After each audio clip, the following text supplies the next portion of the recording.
Hola, mi nombre es Mariana Basso Canales, yo soy profesora en Letras y me desempeño como profesora de prácticas del lenguaje en la Escuela de Educación Secundaria Técnica número 1 de la ciudad de Mar del Plata, provincia de Buenos Aires.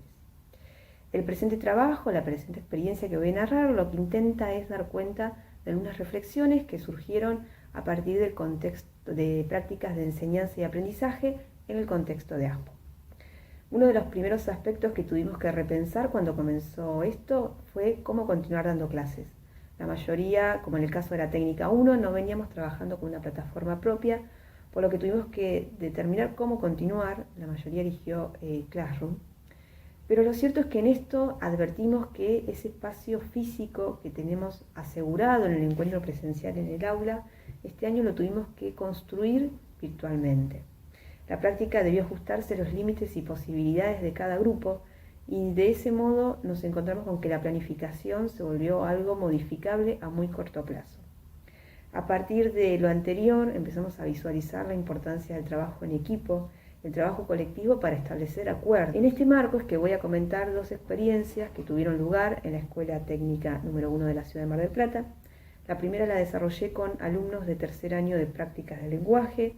Les propuse antes de las vacaciones de invierno que armaran una serie de caligramas, es decir, poemas visuales, poemas con formas, que estuvieran vinculados con su experiencia en esta pandemia.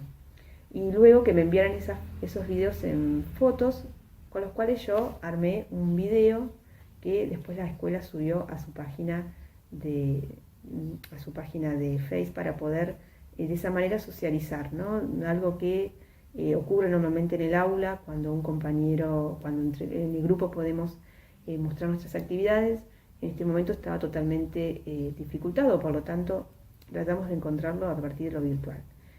Destaco que muchos de esos poemas lo que encontré fue en palabras, primero formas vinculadas con el barbijo, con el COVID, pero también repetían palabras relacionadas con el estrés, con la angustia, con la soledad.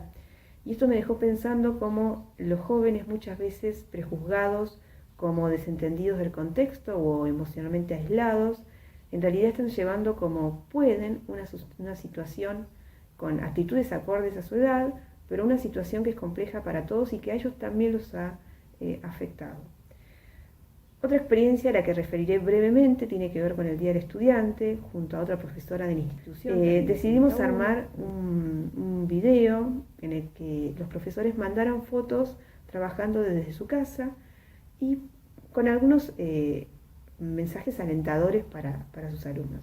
Pensábamos que por las preocupaciones de este año tan particular y por lo avanzado que ya estaba, no nos iban a participar realmente, pero contrariamente a ello, no solamente participaron los docentes, sino que también se sumó el equipo directivo, otros docentes propusieron hacer una pequeña dramatización, y lo anterior da cuenta de cómo muchos docentes en este contexto se animaron a poner la voz y el cuerpo, y a pesar del desánimo, del cansancio y de la angustia, también de muchos sectores, se eligieron seguir poniendo en esto, eligieron seguir sosteniendo un vínculo afectuoso, reconociendo en ello una práctica, un pilar de toda práctica educativa.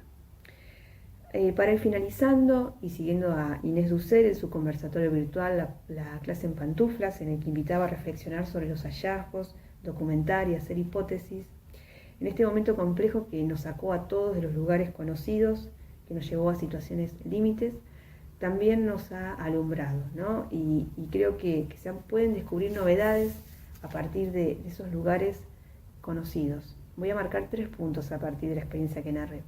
En primer lugar, fue movilizante lograr un video en el que participaron muchos docentes de la escuela. Algunas ni siquiera nos conocemos porque es una escuela muy grande con una matrícula muy amplia. Y ese encuentro fue propiciado por lo virtual y la emergencia. Pero si bien el trabajo docente debe ser colaborativo, ¿cuántas veces realmente logramos prácticas en la escuela que involucren a todos, ¿no? Más en un contexto con el específico de la técnica que es tan amplia.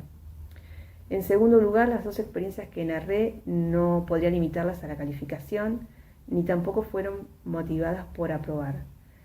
Pero, ¿qué ocurre? Que cuando hablamos de la forma de evaluar, algunos sienten que el sistema educativo se viene abajo. ¿Qué ocurre? ¿Qué objetivos estamos poniendo? ¿Dónde están los objetivos de nuestra práctica para que realmente ocurra esto, ¿no? Y en tercer lugar, debido a este contexto donde se debieron alterar la típica acreditación por trimestres, y por ello debimos tener en cuenta las diferencias posibles de nuestros alumnos en la conexión, y de hecho fue una preocupación constante todo el año de qué manera, si podemos conectarnos, ¿no? O no con nuestros estudiantes, pero evaluar sin ser conscientes de si nuestros alumnos tienen acceso a internet o no, tienen fotocopias, libros o no, tienen techo, comida o no. ¿Realmente es válido? ¿No es ya desde antes una perspectiva parcial e injusta para establecer la acreditación de nuestros alumnos? Mucho de lo anterior llegó para quedarse y creo que es esperanzador ver las ganas incansables de los docentes de trabajar la capacidad de nuestros niños, niñas y jóvenes frente al desafío actual. Ojalá podamos sostener el puente como sea, con virtual, con cuadernillos, casa por casa, y que nos vincule con una nueva presencialidad. Gracias.